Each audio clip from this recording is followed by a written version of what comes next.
O início da década de 1930 viu as aeronaves mais extravagantes com formas e tamanhos únicos como parte de uma fase amplamente experimental na indústria da aviação. E ainda assim, o Stipa Caproni se destacou. A fuselagem inventiva projetada pelo engenheiro aeronáutico italiano Luigi Stipa e fabricada pela Camproni Company era em muitos aspectos como uma aeronave de desenho animado, mas foi funcional. O chamado cano voador consistia em um mero tubo para uma fuselagem e um motor de hélice que levavam um fluxo de ar ao longo do comprimento do cilindro, criando impulso. Alguns especialistas consideram o Stipa Caproni a aeronave mais feia já construída, enquanto outros o chamavam de aberração aerodinâmica. Ainda assim, há razões para surgirem que a mistura bizarra foi o antecessor direto do moderno motor turbofan.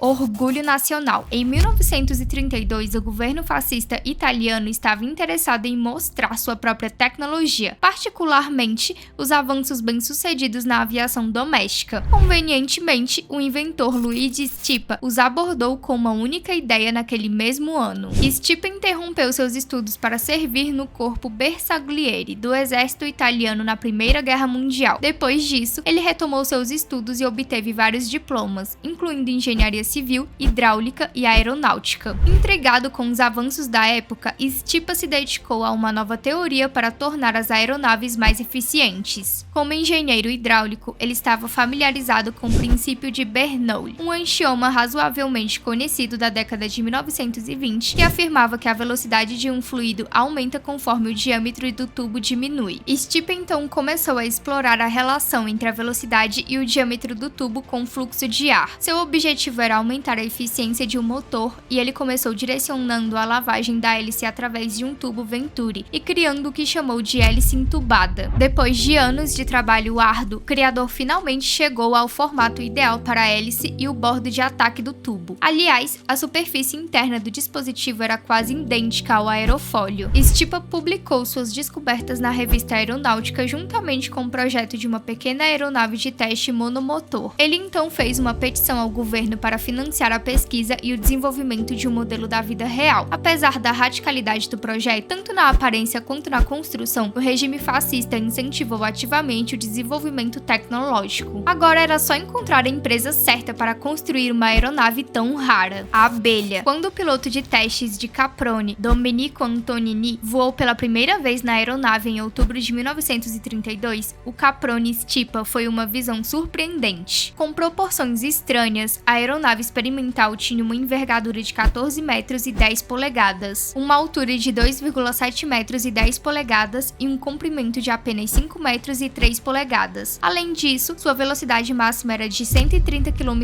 por hora. Stipa demonstrou uma taxa de subida melhor do que aeronaves convencionais com potência e carga alar semelhantes. De fato, os voos de teste confirmaram que a hélice entubada aumentava a eficiência do motor e o formato do aerofólio interno contribuía para a elevação. A aeronave gordinha era visivelmente mais silenciosa do que aeronaves de propulsão semelhantes. Em última análise, o Zangão provou ser superior a outras aeronaves com classificações de motor semelhantes. O projeto de Stipa não apenas tinha uma taxa de subida mais rápida, mas também era extremamente estável em voo. Talvez muito estável, pois alguns pilotos acharam difícil mudar de rumo. Ainda assim, o manuseio dócil da aeronave foi amplamente elogiado, mas o projetista pode ter superestimado a eficácia do leme e dos elevadores, pois eles tiveram que ser ampliados. A fuselagem bizarra também veio com uma série de desvantagens. A hélice de tubo sofria de arrasto excessivo, anulando assim a aerodinâmica vantajosa da aeronave. No entanto, o Stipa Caproni sempre foi concebido para ser um banco de testes e provou ser bem sucedido nisso. Seu criador pretendia usar o projeto para produzir veículos aéreos maiores e multimotores, até mesmo esboçando vários projetos. Alguns deles até tinham 6 motores, mas nenhum foi construído. Após os testes iniciais, o protótipo foi entregue à aeronáutica, que deu continuidade ao seu próprio programa de testes. Os resultados foram de grande interesse acadêmico, chamando até a atenção da NACA, que foi a agência espacial norte-americana antecessora da NASA, que estudou de perto todo o conceito do avião. No entanto, nenhum desenvolvimento adicional foi realizado. Direito autoral. Incentivado pelo interesse do governo italiano e da comunidade comunidade aeronáutica em seu projeto, Stipa patenteou seu projeto não apenas em seu país, mas também nos Estados Unidos e na Alemanha. Em última análise, porém, a estranha construção não ofereceu nenhuma vantagem real sobre seus contemporâneos e logo foi abandonada. No entanto, mesmo que o Ministério da Aeronáutica não tenha abraçado as teorias do inventor, os italianos ainda as divulgaram como propaganda e seu trabalho foi publicado em muitos países, incluindo França e Reino Unido. Em 1934, o engenheiro alemão Ludwig Korth patenteou um ventilador de duto semelhante em princípio ao seu homólogo italiano. Este chamado sistema de bico Korth ainda é usado hoje. Notavelmente, os franceses também se interessaram pelo modelo italiano e encomendaram o desenvolvimento de um bombardeiro noturno com hélices entubadas com base nos projetos de Stipa. O bombardeiro noturno BN.4, construído pela ANF Montreal,